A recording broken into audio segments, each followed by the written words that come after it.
Hello and welcome to the Kanawha Valley Hustlers. This is Joe Justice coming to you in studio today to talk about what's new and happening in the news and kind of give you an idea of how that can help your business, help you to grow, and help you to be a better entrepreneur or business owner. Now, I promise you that I am not going to get political in this. The one thing that I try to avoid is politics, but you can't really talk about what's happening without mentioning some figures that are in the public zeitgeist. And one of those figures right now is Elon Musk. He is all over the news because what he's doing is bringing this kind of Silicon Valley ethos, which is how to move fast and break things or fail fast and fail often.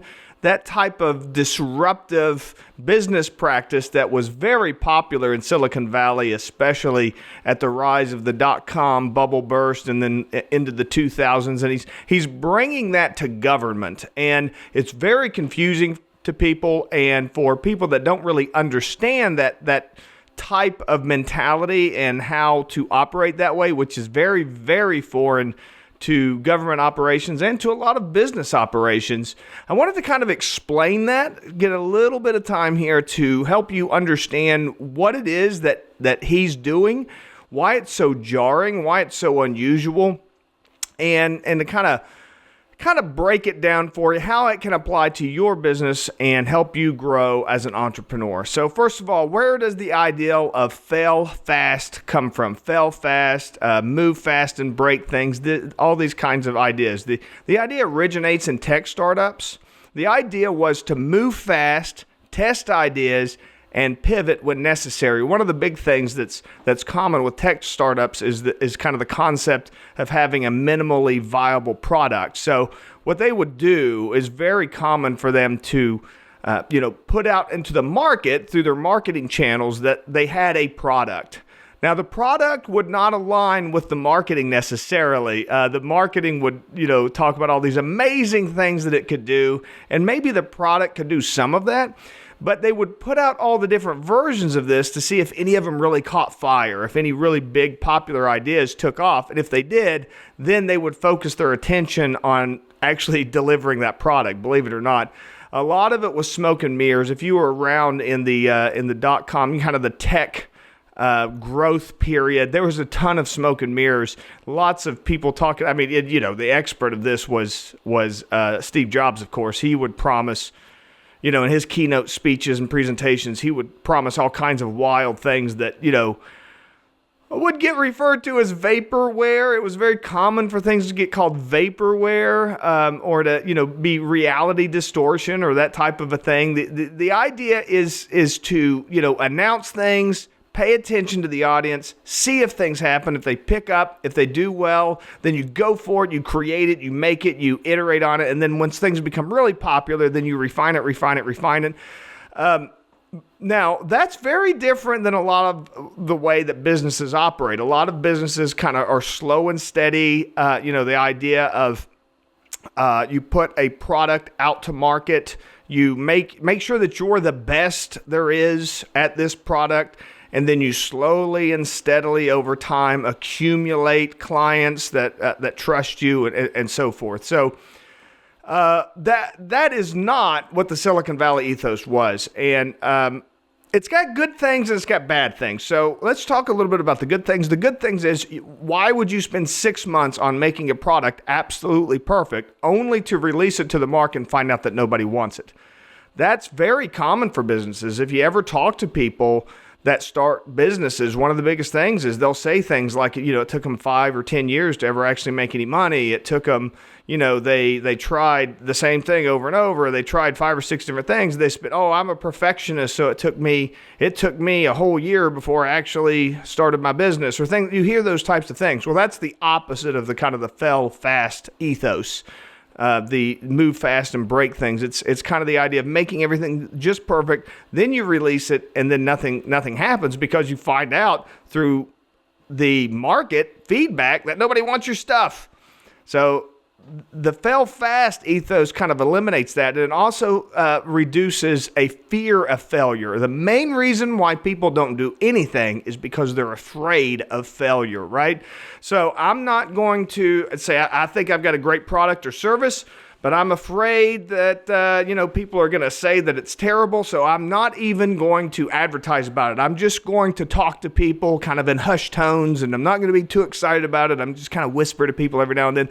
Well, do you think you're going to build up any excitement for that? No, you're so afraid of failure that you're not like blasting it from the rooftops. So the kind of the fail fast idea also helps to eliminate that. And then probably the most important thing about failing fast is the idea that you iterate quickly on the things that do catch fire. So you come up with a product, come up with 10 different variations that are slightly modified, and you find out variation number 7 is super popular. Then you put all your resources into that, and then you just channel that, and then you move forward 100% on that, and then you make slight little adjustments. And then in 8 months, you've got this amazing product and a good market and everything else. Now, you can't get there if you don't ever get started. If you're afraid to ever get started, you're afraid to fail, you'll never get there. And that's why that fail fast mentality works so well. Now, where it falls apart can be primarily in reputation, but I'm really hesitant to point out. I'm really hesitant to point out places where failing fast and moving fast and breaking things doesn't work out. There are situations. It's primarily through reputation. If you get known for somebody that always promises the moon but doesn't deliver, that's going to destroy a small business. Doesn't seem to affect like the big startup type companies so much, but maybe it does. Maybe those you just never ever heard of, you know what I mean? So it might be a selection bias. But in my experience, people are more afraid of actually moving forward than they are of. So they're so afraid of moving forward that they fail to ever start, okay? So I'm very hesitant to encourage people to make sure that they are careful about their reputation, because that just gives them another reason to say, well, I'm not even going to get started because what if everybody hates my product? So I think what you need is a smart approach. You need to learn fast, adjust in smart ways, iterate, but don't be afraid to be embarrassed. You should always come through on what your promises are. If you promise to your client that if you promise that you're going to deliver in 24 hours, you should move heaven and earth to deliver in 24 hours.